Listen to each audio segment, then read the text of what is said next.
Dia bagian dari zikir kepada Allah Subhanahu wa taala. Ini sesuatu yang menjadi kebutuhan kita, ya, kebutuhan ruhiyah kita. Karena sesungguhnya ketenangan hati itu berada pada zikir kepada Allah Subhanahu wa taala. Demikian pula Allah Subhanahu wa taala memberikan gambaran tentang pertolongannya kepada hambanya. Ini konsekuensi dari bersamanya Allah dengan hambanya berupa pertolongannya, petunjuknya, bimbingannya, itu ada dalam zikir kepada Allah Subhanahu wa taala.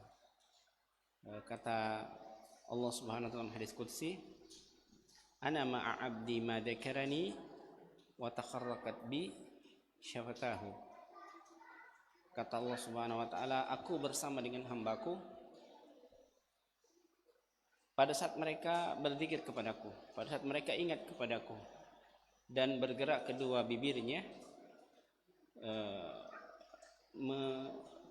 menyebut namaku, ya, menyebut wa takharraqat bi syafatahu, ya, bergerak kedua bibirnya berzikir kepadaku. Jadi zikir kepada Allah Subhanahu wa taala adalah perkara yang seharusnya menjadi kebiasaan kita dan menjadi satu hal yang kita rasakan sebagai sebuah kebutuhan. Karena dengan itulah kita merasakan ketenangan hati. Kata Allah Subhanahu wa taala, ala bidzikrillah tatma'innul qulub. Ketahuilah hanya dengan berzikir kepada Allah Subhanahu wa taala hati menjadi tentram, hati menjadi tenang. Ya, jadi ini menjadi satu keutamaan yang kita jalankan, kita amalkan. Di antara bentuk zikir kepada Allah Subhanahu wa taala adalah berada dalam majelis-majelis ilmu. Nah, inilah yang menjadi salah satu hal yang kita bawa, ya, dalam keberadaan kita dalam majelis-majelis ilmu adalah memperbanyak ingat kepada Allah Subhanahu wa taala, memperbanyak zikir kepada Allah, yang dengan itu hati kita menjadi tenang, dengan itu kita bisa mendapatkan kebersamaan Allah Subhanahu wa taala dalam makna yang khusus, berupa pertolongannya, petunjuknya, bimbingannya, perlindungan darinya. Nah, semoga Allah Subhanahu wa taala memberikan kita keutamaan ini dalam pertemuan-pertemuan kita seperti ini. Ikhwani fillah rahimakumullah, sebagaimana pada malam Rabu seperti ini kita membahas apa yang ditulis oleh Al-Imam Ibnu Qudamah Al-Maqdisi rahimahullah ta'ala dalam kitab beliau Mukhtasar Minhajul Qasidin. Dan kita sampai pada bab atau kitab yang berkaitan dengan adab pertemanan dan persaudaraan. Adab dalam pertemanan dan persaudaraan. Dan pembahasan kita yang terakhir adalah pada hak-hak saudara yang harus dipenuhi. Hak-hak dalam persaudaraan itu yang harus kita penuhi. Nah, kita sudah menyebutkan 3 bagiannya. Ya. Yang pertama adalah menunaikan hajat-hajat mereka. Ya. Orang-orang kita bersaudara dengan mereka, kita penuhi hajat-hajatnya sesuai dengan kemampuan kita. Dan ini ada 3 tingkatan. Yang pertama adalah yang memenuhi ketika diminta oleh mereka dengan perasaan yang tidak berat, ya, dengan perasaan yang berbahagia, dengan perasaan yang senang, ya, kita memenuhi hajat mereka ketika diminta. Yang kedua adalah memenuhi hajat mereka tanpa mereka harus memintanya kepada kita. Ini kata yang kedua. Dan yang ketiga adalah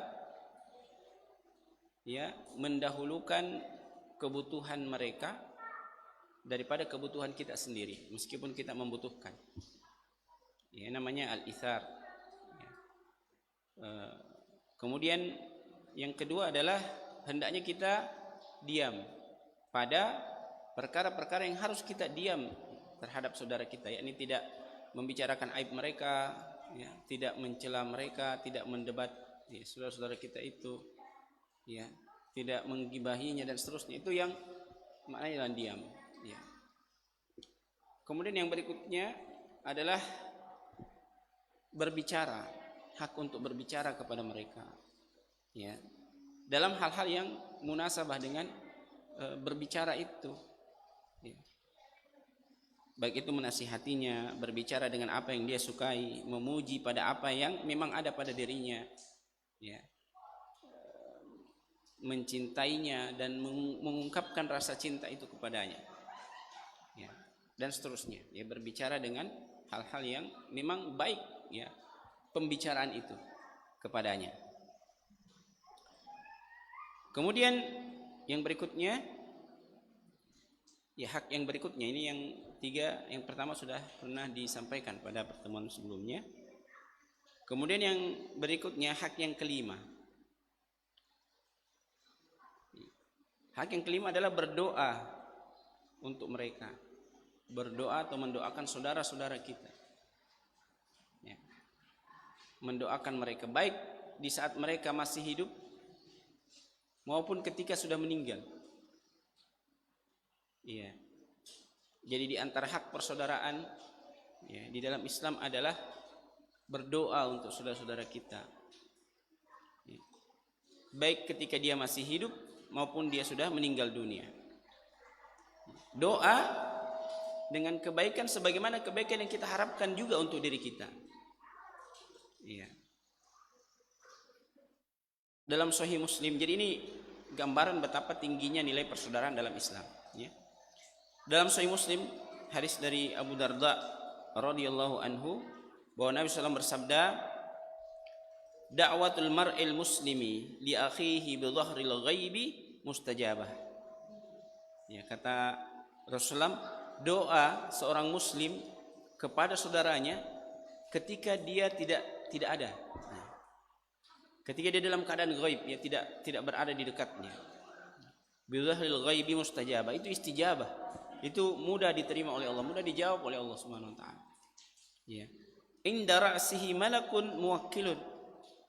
Di kepalanya ketika dia berdoa untuk saudaranya itu ada malaikat yang ditempatkan di sisi kepalanya. Ya. Kullama da'a li akhihi bi khairin, setiap dia berdoa untuk saudaranya kebaikan, qala al malakul muwakkilu bihi, berkatalah malaikat yang diwakilkan itu berada di sisi kepalanya, dia mengatakan amin. Dia mengatakan amin. Ya Allah, terimalah. Walaka bimithlihi, dan untukmu semisal dengan yang engkau doakan itu. Ya.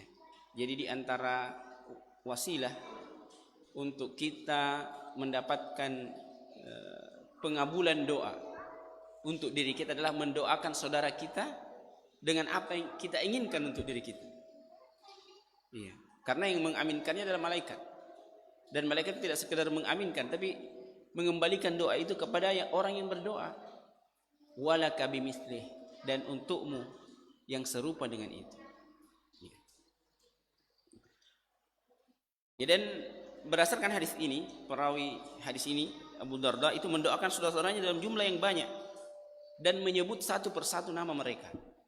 Ya, dan di antara cara untuk mendoakan saudara kita adalah menyebutkan nama mereka satu persatu.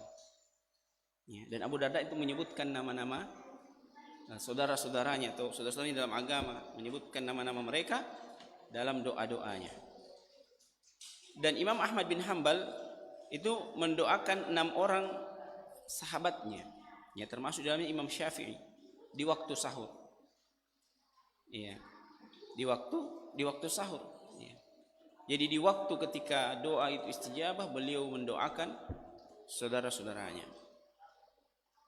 Untuk doa orang yang meninggal dunia, Amr bin Huraith berkata, ya, bila seorang hamba berdoa untuk saudaranya yang sudah meninggal dunia, maka malaikat membawanya ke kuburnya. Dia berkata, wahai penghuni kubur yang asing, ini hadiah untukmu dari saudaramu yang mencintaimu. Ini untuk memberikan gambaran betapa pengaruh doa, ya, baik orang-orang yang masih hidup, ya, kepada orang-orang yang masih hidup atau mendoakan orang-orang yang masih hidup dari saudara-saudara kita, termasuk juga kepada mereka yang sudah meninggal. Ya. Ini yang kelima, ya, mendoakan mereka. Kemudian yang keenam, setia dan ikhlas. ya, setia kepada mereka dan ikhlas. Jadi dalam Islam dikenal kesetiaan dan itu adalah hak persaudaraan. Ya, ketika kita berukhuwah, bersaudara di dalam Islam, maka di antara hal yang menjadi hak persaudaraan itu adalah setia dan ikhlas dalam persaudaraan. Makna setia itu adalah tetap mencintainya, baik dia ada di depan kita atau di belakang kita, dia masih hidup atau bahkan dia sudah meninggal. Ya, tetap setia kepadanya, tetap mencintainya sampai dengan meninggal dunia. Ya, baik dia ada maupun dia tidak ada, ya, masih hidup ataupun meninggal dunia. Nah, bagaimana mencintainya setelah dia meninggal dunia? Maka cintanya adalah kepada anak-anaknya dan kawan-kawannya. Jadi bentuk cinta kita kepada saudara kita yang sudah meninggal dunia adalah menyambung kekerabatan, ya, dengan kedekatan, ya, dengan teman-temannya, dengan anak-anaknya. Ya. Nabi SAW memuliakan seorang wanita tua. Ya, jadi Nabi SAW itu ada seorang wanita tua yang Nabi SAW itu begitu memuliakannya, yang memperlakukannya dengan mulia. Kemudian ditanya siapa wanita itu, maka Nabi mengatakan innaha kanat tagshana fi ayyami Khadijah. Wanita itu sering datang kepada kami, ya, ketika Khadijah masih hidup. Ya, wa inna husnal ahdi minal iman. Dan sungguhnya kesetiaan itu adalah menjaga perjanjian itu, ya, kesetiaan menjaga perjanjian itu termasuk bagian dari iman. Maksudnya kesetiaannya kepada Khadijah, ya, kesetiaan Nabi kepada Khadijah, sehingga dia tetap memuliakan wanita itu. Ya, jadi wanita itu sering mendatangi Khadijah, mendatangi kami ketika Khadijah itu masih ada. Ya, radhiyallahu anha. Jadi kesediaan Nabi itu bahkan sampai seperti itu, ya, sampai, ya, setelah orang yang dicintai itu meninggal dunia. Dengan apa? Dengan menjaga orang-orang dan memuliakan orang-orang dekatnya, orang-orang dekat dari orang-orang yang beliau cintai. Ketahuilah, kata beliau di sini, bahwa tidak termasuk kesetiaan, ya, bukan bagian dari kesetiaan adalah menyetujui perkara saudara kita dalam menyelisihi agama.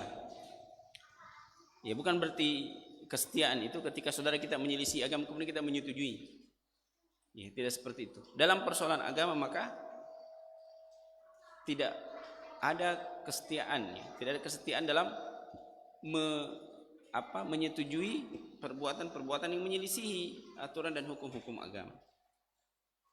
Di sini digambarkan, ya, Imam Syafi'i itu bersaudara, ya, artinya memiliki hubungan dekat sekali dengan Muhammad bin Abdul Hakam.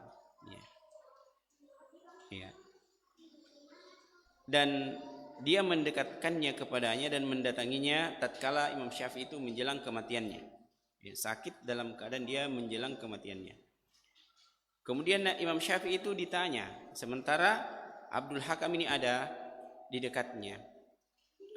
Beliau mengatakan, wahai Abu Abdullah, wahai Abu Abdullah, yakni Imam Syafi'i, ya, ditanya oleh orang yang ada di dekatnya, sesudahmu, ya, nanti jika engkau telah tiada, kami akan duduk bersama siapa? Maksudnya kepada siapa kami bermajelis mengambil ilmu setelahmu? Ya.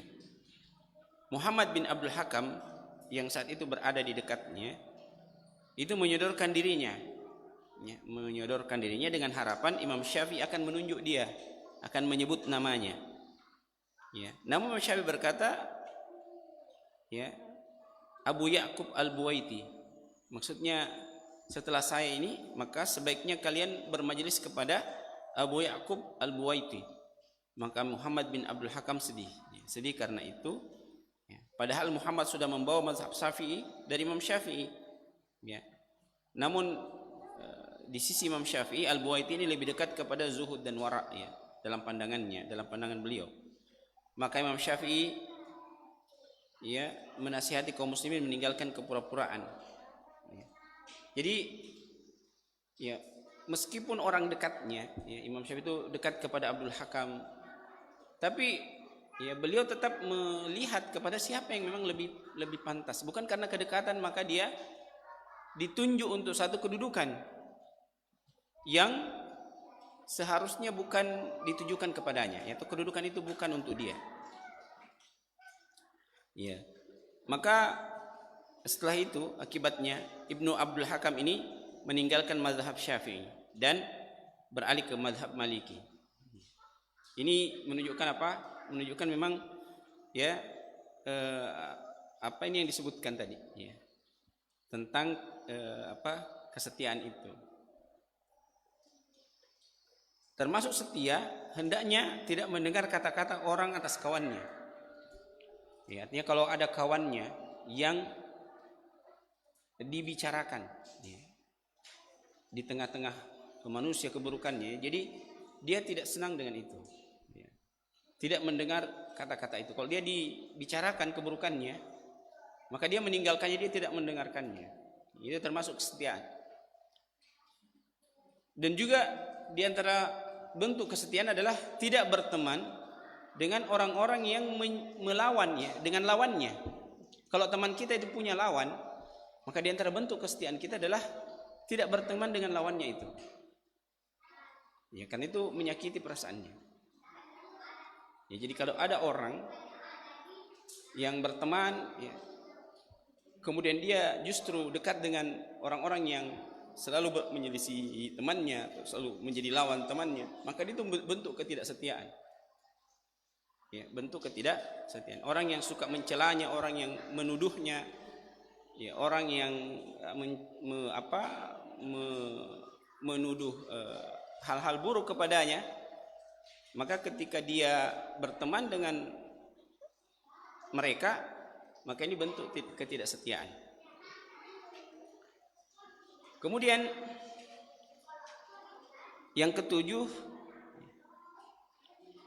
di antara hak persaudaraan adalah meringankan, ya, meringankan, tidak memaksakan diri dan membebani.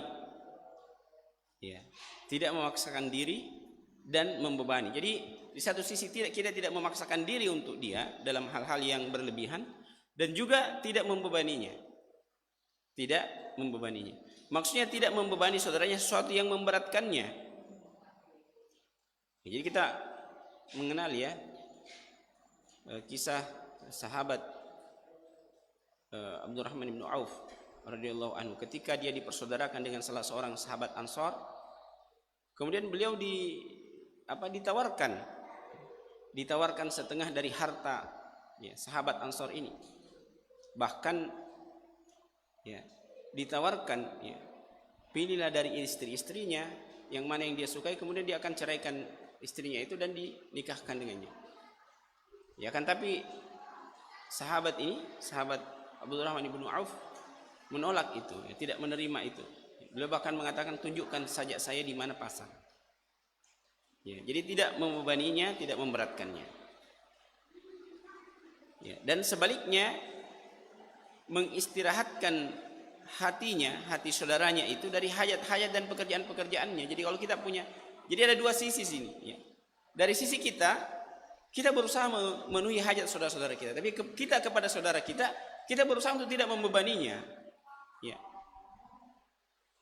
Tidak memberikan kepadanya beban-beban yang membebani dia, mengistirahatkan dia ya, dari hajat-hajat kita dan pekerjaan-pekerjaan kita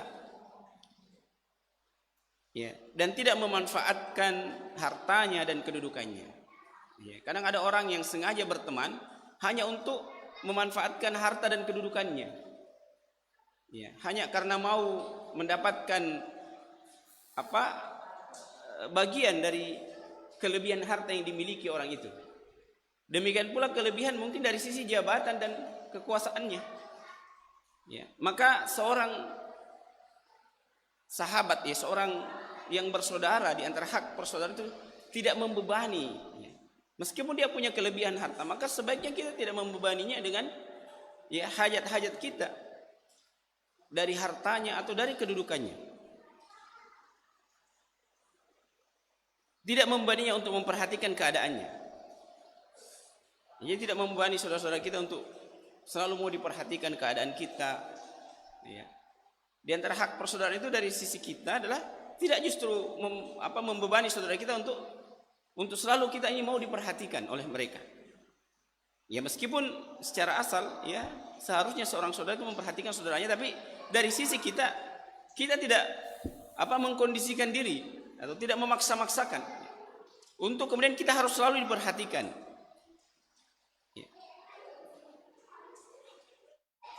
Ya menunaikan hak-hak kita atau bertawadu kepada kita. Ya. Sebaliknya ya. Tujuan dari persaudaraan itu adalah mencintai karena Allah saja. Mencintai karena Allah. Maksudnya mencintai karena Allah, ya kita tidak memperhatikan lagi dia itu punya harta yang dia bisa bagikan kepada kita, dia punya kedudukan yang kita bisa mendapatkan manfaat dari kedudukannya. Tapi yang kita harapkan dari persaudaraan itu semata-mata adalah keridhaan Allah Subhanahu wa taala. Agar Allah ridha kepada kita. Itu saja. Ya. Bukan karena dia punya harta yang kita bisa minta hartanya sewaktu-waktu, ya.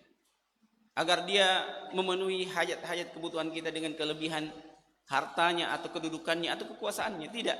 Persaudaraan itu sebagaimana ibadah-ibadah lainnya dibangun di atas keikhlasan dan keinginan untuk mendapatkan cinta dari Allah Subhanahu wa taala. Sebagaimana hadis disebutkan di awal, ya tentang Allah mencintai ya orang yang mencintai saudaranya karena Allah Subhanahu wa taala. Iya. Tujuan persaudaraan itu adalah ya mencintai karena Allah semata, yang kita dapatkan keutamaan itu, keutamaan mencintai karena Allah Subhanahu wa taala. Ini kecintaan dari Allah Subhanahu wa taala kepada kita. Demikian pula mengambil keberkahan dari doa-doa mereka. Ya, mengambil keberkahan dari doa-doa mereka. Juga agar kita bergembira dengan perjumpaan kita dengannya. Artinya kita merasa bergembira dengan kita berjumpa dengannya, bersama dengannya, ya. Hal yang membuat kita mencintai saudara kita. Ya. Kemudian ya, menjadikan mereka ini, ya, menjadikan saudara-saudara kita ini sebagai sarana untuk membantu kita untuk menegakkan agama kita. Ya, jadi ya, kita mengambil faedah dari mereka, ya, dari kesolehan mereka, dari nasihat-nasihat mereka, dengan mencontoh kebiasaan-kebiasaan mereka. Ya. Para ulama ya itu menyebutkan guru-guru mereka. Ya. Imam Ibnu Qayyim Al-Jauziyah itu mengatakan kalau kami sedang kalut ya, ada persoalan hati kami ini merasa gelisah dengan permasalahan, maka kami mendatangi Ibnu Taimiyah rahimahullah, guru kami, ya, gurunya. Dan ketika kita sudah berjumpa dengannya, seolah-olah persoalan ini hilang semuanya. Ya. Jadi seperti itu. Jadi sebagian juga dari murid Imam Ahmad itu mengatakannya, melihat wajah Imam Ahmad itu seolah-olah menjadi ibadah bagi kami. Jadi ini kita seolah-olah beribadah, melihat wajahnya Imam Ahmad itu seolah kita beribadah kepada Allah Subhanahu wa taala. Ini karena ada pengaruh ya dari kesolehan mereka, dari ketakwaan mereka kepada orang-orang selain mereka. Ya, jadi menjadikan mereka sarana yang membantu agama kita. Ya, jadi di antara hal yang dituntut dari agama ini adalah perhatian kita kepada sesama muslim. Ya, perhatian kita kepada sesama muslim. Ya, kata Allah Subhanahu wa taala, kata Nabi SAW dalam hadisnya, ya la yu'minu ahadukum hatta yuhibba li akhihi ma yuhibbu li nafsihi. Tidak beriman, ya maksudnya tidak beriman dengan iman yang sempurna salah seorang di antara kalian sampai dia mencintai bagi saudaranya apa yang dia cintai bagi dirinya. Jadi adanya persaudaraan dalam Islam, persaudaraan dalam agama itu membantu kita untuk menunaikan itu, menyempurnakan iman kita. Ya, mencintai bagi saudara kita apa yang kita cintai juga bagi diri kita. Ya. Kemudian juga di antara tujuannya adalah agar kita bisa mendekatkan diri kepada Allah. dengan menunaikan hak-hak mereka. Ya. Dan kesempurnaan meringankan hak-hak ini adalah melipat rasa malu. Ya. Iya. Sehingga tidak merasa malu darinya dalam perkara di mana dia tidak malu kepada dirinya. Ya, tidak di antara hak persoalan itu adalah tidak membiarkan rasa malu yang menghalangi kita dari kebaikan kepadanya. Ya.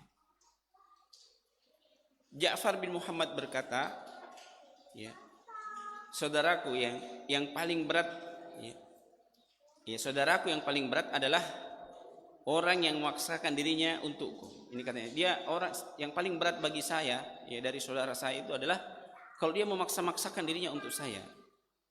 Ya. Dan saya harus berhati-hati darinya. Sedangkan yang paling ringan bagiku, ya, atas hatiku adalah saudaraku yang bila aku bersamanya maka seperti kalau aku sendiri. Artinya saya tidak terbebani dengan dia, tidak terbebani harus memilih kata-kata, tidak terbebani harus menjaga sikap, ya. Seperti kalau saya bersendirian. Ini yang ringan. Kemudian, ya, sebagian ahli hikmah berkata, barang siapa yang rasa keterpaksaan dirinya gugur, ya, dengan bersama dengan saudaranya, maka kasih sayang di antara mereka itu akan langgeng, ya, akan berlangsung selamanya. Jadi kalau kita mau bersahabat, ya, yang lama, ya, yang panjang, maka bersikaplah dengan sikap yang tidak menjadikan saudara-saudara kita terpaksa untuk sesuatu, terpaksa harus seperti ini, terpaksa harus seperti ini, ya. Ya kan kadang seperti itu, ya. Ketika kita berteman, ya, kita harus menjaga sikap kita agar dia tidak tersinggung, menjaga, ya menjaga banyak hal, ya. Sehingga kita kadang terpaksa harus melakukan banyak hal yang sebenarnya tidak sejalan dengan keinginan kita, ya. Maka persaudaraan yang akan panjang adalah persaudaraan yang tidak diisi dengan hal seperti itu, ya. Orang tidak perlu harus merasa takut, ya, tidak perlu harus merasa khawatir, ya, ketersinggungan, ya. Orang bebas, ya, lepas, ya, ketika bersama dengannya, ya, tanpa harus terlalu banyak menahan diri, ya, dari hal-hal yang mungkin sebenarnya biasa, bukan dosa, ya. Ya kan kadang, ya, ada orang-orang tertentu yang kita kadang harus merasa, ya, berhati-hati, ya, berbicara berhati-hati, bersikap berhati-hati, karena, ya, banyak hal yang, ya, kadang dia mudah terluka, misalnya kata-kata, mudah, ya baper lah, ya, seperti itu. Jadi katanya, ya, yang paling ringan bagiku dalam pertemanan adalah orang yang aku berteman dengannya seperti saya harus melakukan sesuatu ketika saya bersendirian, ya, tidak perlu takut, tidak perlu khawatir, ya. Ya, dan di sini disebutkan barang siapa yang pemaksaan dirinya gugur dari pertemanannya, artinya selalu memaksa-maksakan diri, ya, ketika berteman, maka kasih sayangnya itu akan lama, ya, persahabatan itu akan lama. Ya. Dan di antara kesempurnaan persaudaraan ini adalah hendaknya kita lebih melihat, ya, lebih melihat jasa baik saudara kita kepada kita, ya, melihat apa yang telah mereka berikan kepada kita, apa yang mereka telah berbuat kepada kita, lebih melihat kepada jasa-jasa mereka lebih daripada apa yang sudah kita berikan kepada mereka, ya, bukan jasa kita atas mereka. Jadi di antara kesempurnaan persaudaraan itu adalah lebih melihat, ya, lebih memperhatikan apa yang sudah diberikan saudara-saudara kita kepada kita lebih daripada apa yang sudah kita berikan kepada mereka, ya. Nah, kebanyakan kan kita selalu, ya, di antara hal yang merusak sebenarnya itu adalah menyebut-nyebut pemberian, ya, dan ini hal yang tercela sebenarnya, ya. Kata Allah Subhanahu wa taala, tubtilu shadaqatikum bil manni wal adza, jangan kamu membatalkan sedekahmu dengan menyebut-nyebut pemberianmu dan menyakiti hati orang yang engkau telah memberi kepadanya, ya, menyakiti itu. Kalau kita sudah pernah memberi, kemudian kita ingatkan terus, saya dulu yang begini, ini dulu saya yang belikan, iya, tidak patut, ya. Jadi lebih kita melihat saudara kita apa yang telah diberikannya kepada kita daripada apa yang kita berikan atau apa yang telah kita berikan kepada mereka, ya. Lebih melihat apa yang telah mereka berikan, ya. daripada apa yang kita berikan kepada mereka. Iya. Dan lebih memposisikan diri kepada mereka dalam posisi sebagai orang yang melayaninya, ya, daripada mereka yang harus melayani kita. Ya, kadang ada orang yang ya berteman ya, dengan harapan dia yang harus selalu dia layani. Ya, dia berpikir, saya ini kan temanmu, masa kau tidak perhatikan saya? Masa kau tidak bantu saya? Tidak. Ya, tidak begitu. Pertemanan itu adalah apa yang bisa kita berikan. Iya. Kita dalam posisi melayani mereka, melayani teman-teman kita, bukan malah ya memposisikan diri untuk selalu mau dilayani. Iya. Ini yang disebutkan tentang hak-hak persaudaraan. Ya. Nah, disebutkan juga di sini beberapa hal berkaitan dengan adab-adab dalam berkumpul dan bergaul dengan berbagai macam manusia. Ya. Hal-hal yang harus dihindari, hal-hal yang harus kita perhatikan. Iya. Nah, di sini disebutkan tentang beberapa adab yang berkaitan dengan bagaimana kita menjaga diri sehingga tidak tampak kita ini orang yang rendah atau orang yang dijauhi oleh manusia. Ya, termasuk kebaikan dalam pergaulan adalah menjaga kewibawaan kita tanpa menyombongkan diri. Jadi kita harus menjaga kewibawaan diri di hadapan teman-teman kita, ya, dan tanpa harus bermaksud menyombongkan diri. Ini beda ya, menjaga kewibawaan dan tidak menyombongkan diri, tidak memperhatikan diri kita ini melakukan hal-hal yang remeh, ya, hal-hal yang tidak pantas. Ya. Itu menjaga kewibawaan, ya, menjaga diri kita untuk tidak melakukan hal yang tidak pantas, hal-hal yang remeh, ya. Ya.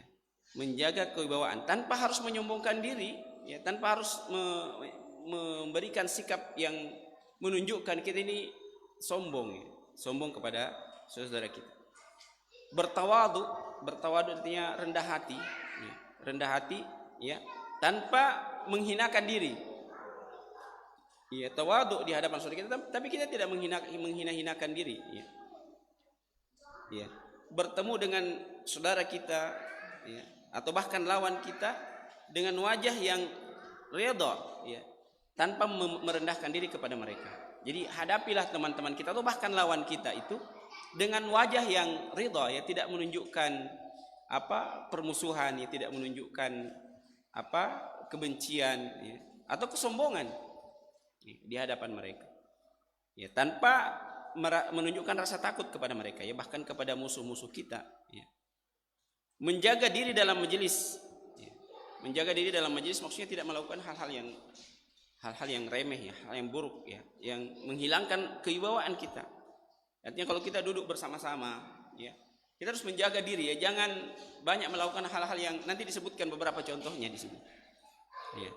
Misalnya menyeling-nyeling jari, ya, jarinya ya. Kemudian mengupil, ya. Kita duduk bersama kemudian mengupil, ya, mengorek-ngorek hidung, ya. Itu tidak bagus, ya. Di antara ada pergaulan hendaknya kita tidak melakukan itu. Kemudian banyak meludah, ya, dan juga menguap, ya. Menguap, ya. Jadi menjaga itu bagian dari menjaga kewibawaan diri, ya, menjaga kewibawaan diri. Kemudian yang lain adalah dengarkan orang ketika berbicara kepada Anda, ya. Dengarkanlah orang. Kalau ada orang yang berbicara, dengarkan. Jangan ada orang yang berbicara kemudian kita juga berbicara di sekeliling kita, tidak menunjukkan penghargaan, ya, penghormatan, ya, penghargaan, ya. Jadi ketika orang berbicara kepada kita, dengarkan apa yang dia sampaikan, biarkan dia selesai berbicara, ya. Dan sebaiknya kita tidak banyak meminta orang untuk mengulangi pembicaraannya. Itu menunjukkan ketidakperhatian kita dan merendahkan apa yang dia sampaikan. Jadi itu sudah menunjukkan kita tidak perhatian. Kalau kita minta mereka banyak mengulang-ulangi, tolong ulangi apa tadi, saya tidak dengar. Ya. Kemudian, ya, jangan berbicara dengan membanggakan diri. Ya, kadang kita berbicara diri kita yang kita mau tonjolkan ke hadapan orang. Saya ini seperti ini, saya ini seperti ini. Ya, karena orang juga punya hal sebenarnya yang bisa dia banggakan. Ya. Jadi bicaralah apa yang suka untuk didengar orang. Ya, bukan apa yang kita suka orang lain tahu dari diri kita. Iya. Ya, meskipun ya bahkan dengan anak-anak ya dan hamba sahaya. Ya, kemudian jangan berpenampilan seperti wanita, ini menghilangkan kewibawaan ya. Ya, laki-laki yang gemulai ya, itu tidak pantas ya. Jadi itu menghilangkan kewibawaan. Kemudian tapi jangan juga merendah-rendahkan diri ya. Jangan juga merendah-rendahkan diri ya, seperti para hamba sahaya. Kemudian takut-takutilah keluarga Anda. Maksudnya tanamkan kepada mereka rasa takut untuk berbuat dosa, rasa takut untuk berbuat kesalahan tanpa kekerasan ya. Tanamkan rasa takut ya kepada keluarga kita ya. Artinya kalau kita ada, mereka takut untuk melakukan hal-hal yang buruk ya. Kalau kita ada di tengah-tengah mereka itu takut ya. Mereka takut ya, untuk memperlihatkan bahwa mereka melakukan apa yang kita tidak suka, tanpa harus menghukum, tanpa harus melakukan kekerasan kepada mereka. Jadi bisakah seperti itu? Seperti itu. Mereka takut kepada kita, tapi kita tidak pernah berlaku keras kepada mereka, tanpa pernah kita berlaku keras kepada mereka. Bersikaplah lembut kepada mereka tanpa menjadikan mereka melihat kita ini lemah. Ya, bersikap tegas tanpa kita harus melakukan kekerasan, dan bersikap lembut tanpa mereka harus merendahkan dan melihat kita ini sebagai orang yang lemah. Jangan terlalu banyak bercanda dengan budak laki-laki. Disebutkan budak laki-laki artinya orang-orang yang rendah ya. Ya, karena wibawa kita akan jatuh ya dengan banyak bercanda ya, apalagi dengan orang-orang yang rendah. Jangan sering-sering menoleh ke belakang. Jadi menoleh ke belakang kebiasaan yang buruk. Kalau ada orang suka menoleh ke belakang, maka dikurangi atau bahkan dicoba untuk, karena ini bagian dari hal yang tidak menanamkan kewibawaan pada diri kita. Kemudian sini juga disebutkan jangan banyak bergaul dengan penguasa. Ini mungkin di zaman beliau.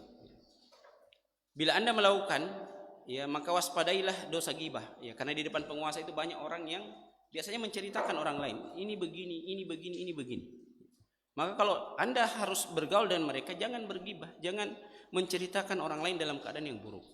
Ya. Jaga rahasianya, jaga rahasia para penguasa itu maksudnya. Waspadailah sendaguro di sisinya, jangan terlalu banyak bersendaguro di sini. Jangan bersendawa, ya, bersendawa itu hal yang buruk. Kalau ada ustadz yang pernah menyampaikan ya, kalau di sisinya para ulama dahulu itu bersendawa itu lebih buruk daripada orang kentut. Ya, orang kentut itu lebih bisa diterima. Bahkan Nabi SAW pernah mengingatkan para sahabat ya, ketika ada yang kentut di tengah-tengah mereka, Nabi mengatakan, mengapa kalian ya mencela orang yang ya melakukan sesuatu yang kalian pun juga melakukannya. Jadi seperti itu. Jadi bersendawa itu lebih di antara ya di sebagian sebagian masyarakat itu bersendawa lebih buruk ya. Orang yang bersendawa itu lebih buruk daripada orang yang kentut. Kemudian jangan membuang sisa makanan yang terselip di gigimu di depannya ya. Jadi jangan jadi akan ada orang yang nyaman saja, tenang saja ya, mengorek-ngorek giginya. Jadi itu ya, ini katanya mengurangi kewibawaan ya, menghilangkan kewibawaan di hadapan teman. Ya, bila dia mendekatkanmu kepadanya, kepada penguasa itu, maka berhati-hatilah kepadanya. Kalau penguasa itu mendekatkan kita kepadanya, justru kita harus berhati-hati. Ya, bila dia membiarkanmu, jangan merasa aman dari perubahan sikapnya atasmu. Bersikaplah lunak kepadanya, ya, kepada para penguasa itu, seperti kamu bersikap lunak kepada anak-anakmu. Ucapkan apa yang dia sukai, jangan datang kepadanya saat dia bersama dengan keluarganya dan orang-orang dekatnya. Jadi kalau para penguasa itu bersama dengan keluarganya dan orang-orang dekatnya, jangan malah kita mengganggu privasinya. Jauhilah teman yang mau bersama kita di meja makan saja ya. Jadi kalau kita ajak makan baru dia mau berteman dengan kita. Ya. Jangan menganggap hartamu lebih mulia daripada kehormatanmu. Ya, jadi kadang ada orang lebih menghargai harta daripada kehormatan dirinya. Ya, ini kata beliau, jangan lebih menghargai harta daripada kehormatan dirimu. Kehormatan itu di atas harta. Ya. Jadi kalau ada harta yang bisa kita dapatkan, tapi kehormatan kita jatuh dengan itu, maka lebih diutamakan itu kehormatan diri, ya, daripada sekedar harta. Iya. Ya, jangan menganggap hartamu itu lebih mulia daripada kehormatanmu. Bila kamu datang ke suatu majelis, maka duduklah dengan cara yang paling dekat kepada tawadhu. Ya, kalau kita datang kepada suatu majelis, ya, maka duduklah dengan cara yang tawadhu, yang menghargai orang-orang yang ada di sekitar kita. Iya. Bila duduk maka tundukkanlah pandangan mata. Ya, bila jangan duduk di jalan, ya, maksudnya jangan berkumpul di jalan. Ya, duduk berkumpul di jalan. Dan jika memang harus, ya, maka tundukkanlah pandangan mata, ya. Artinya jangan sembarang kita lihat, ya, ada orang lewat dilihat lagi, ada, ya. Tundukkan pandangan, karena orang tidak suka itu diperlakukan seperti itu. Jadi kalau ada orang, ya, jalan, jadi orang jadi malas jalan mungkin di situ, karena setiap ada orang lewat dilihat dari awal, dari ujung jalan sampai ujung jalan yang satu.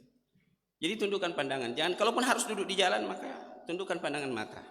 Kemudian kalau ada orang yang terzolimi, tolong orang yang zolimi. Atau ada orang yang mendapatkan musibah, ya, di jalan, kita duduk di jalan, maka tolong mereka. Ya, jangan dibiarkan, ya. Bimbinglah orang yang tersesat. Ya, ada orang yang tidak tahu jalan, ya, kita bimbing. Tolonglah orang yang dizalimi, bimbinglah orang yang tersesat. Jangan meludah ke arah kiblat, ya. Dan jangan pula ke arah kanan, ya, tapi ke arah kiri atau di bawah kaki. Ya. Berhati-hatilah dan bergaul dengan orang awam. Ya, kalau engkau tetap mau bergaul dengan mereka, maka tutuplah matamu dari keburukan akhlak mereka. Maksudnya, ya, jangan kita ikut-ikutan dengan keburukan akhlak mereka. Jangan ikut-ikutan dalam pembicaraan mereka yang buruk. Ya.